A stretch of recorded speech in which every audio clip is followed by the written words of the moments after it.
सती के आत्मदाह के बाद महादेव गहन शौक में थे। उन्होंने स्वयं को योग और तपस्या में लीन कर लिया। दूसरी ओर दुष्ट राक्षस तारकासुर ने तीनों लोकों पर अत्याचार शुरू कर दिया था।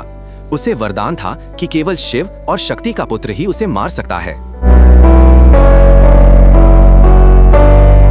हिमवान, मेरी पुत्री, तुम सती का पुनर्जन्म हो। तुम ही शिव की शक्ति हो। तुम्हें ही उनके कठोर तप को तोड़ना होगा। पिताजी, मेरा जीवन अब शिव की सेवा और तपस्या के लिए समर्पित है। मैं उनकी सहचरी बनूंगी, चाहे कितनी भी कठिनाई हो।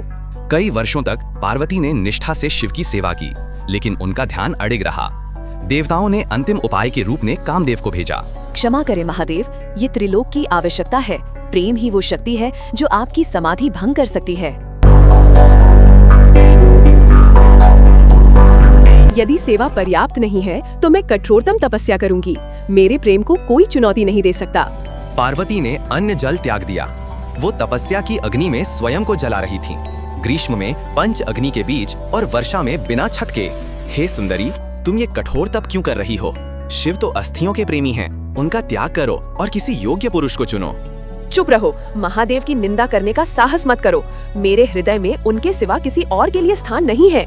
यदि तुम एक शब्द और कहोगे तो मैं यहाँ से उठ जाऊंगी। हे गिरिराज नंदिनी, आज से मैं तुम्हारा हूँ। तुम्हारी तपस्या ने मुझे खरीद लिया है। हे नाथ, मैंने अपना सर्वस्व आपको समर्पित कर दिया है। मेरा जीवन सफल हुआ। इस प्रकार प्रेम, भक्ति और अटूट तपस्या के बल पर शिव और शक्ति का पुनर्मिलन हुआ। विवाह की तैयारियां शुरू हुईं, जिससे ब्रह्मांड में संतुलन बहाल हुआ।